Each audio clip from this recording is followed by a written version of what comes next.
Hi all, ಇದು ವರಮಹಾಲಕ್ಷ್ಮಿ ಹಬ್ಬದ ದಿನದ್ದು ಮಿನಿ ವ್ಲಾಗ್ ಆಗಿರುತ್ತೆ. ನಾನು ತುಂಬ ಕ್ವಿಕ್ಕಾಗಿ ಯಾವ ಥರ ರೆಡಿ ಆಗೋದು ಅಂತ ಅಂದ್ಬಿಟ್ಟು ನಾನು ನಿಮ್ಗೆ ಲಾಂಗ್ ವೀಡಿಯೋದಲ್ಲಿ ಶೇರ್ ಮಾಡಿದ್ದೀನಿ. ನಾನು ತುಂಬ ಸಿಂಪಲ್ಲಾಗಿ ಈ ಥರ ಒಂದು 5 ಮಿನಿಟ್ಸ್ಗೆಲ್ಲ ರೆಡಿ ಆಗಿಬಿಟ್ಟೆ.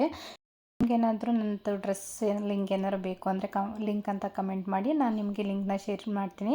ರೆಡಿ ಆಗಿದ್ನಲ್ವ, ಅದಕ್ಕೋಸ್ಕರ ಒಂದು ವೀಡಿಯೋ ಎಲ್ಲ ಮಾಡಿಕೊಂಡು ಒಂದು ರೀಲ್ ಎಲ್ಲ ಮಾಡಿಕೊಂಡು ಹೋಗೋಣ ಅಂತ ಹೊರಟಿದ್ದೀನಿ. ನಾನಿವತ್ತು ಸಿಂಪಲ್ಲಾಗಿ ಮನೇಲೇ ಪೂಜೆ ಮಾಡಿಕೊಂಡು ಹೊರಗೆ ಹೋಗೋಣ ಅಂತ ಹೊರಟಿರೋದು.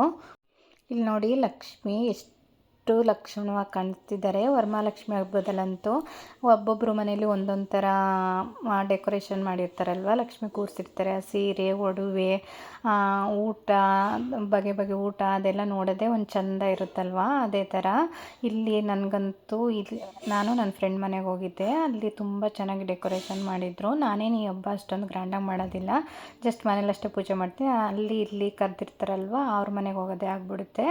ಅಲ್ಲಿಗೆ ಹೋಗಿ ಅರಿಶಿನ ಕುಂಕುಮ ಎಲ್ಲ ತಗೊಂಡು, ಹಾಗೆ ಮಕ್ಕಳುಗಳನ್ನು ಎಲ್ಲ ಒಂದೇ ಕಡೆ ಸೇರಿ ಡ್ಯಾನ್ಸ್ ಮಾಡ್ತಿದ್ದಾವೆ.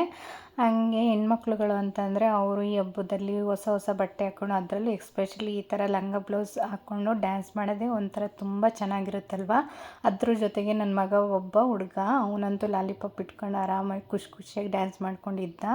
ಈ ಥರ ಪುಟ್ಟ ಮಕ್ಕಳೆಲ್ಲ ಒಂದು ಕಡೆ ಸೇರಿಕೊಂಡ್ರೆ ಅವ್ರು ನೋಡೋದೇ ಎಷ್ಟು ಚೆನ್ನಾಗಿರುತ್ತಲ್ವ. ಅದೇ ಥರ ನನಗೂ ಈ ಥರ ನೋಡಿಕೊಂಡು ಸ್ವಲ್ಪ ಹೊತ್ತು ಟೈಮ್ ಸ್ಪೆಂಡ್ ಮಾಡಿದೆ.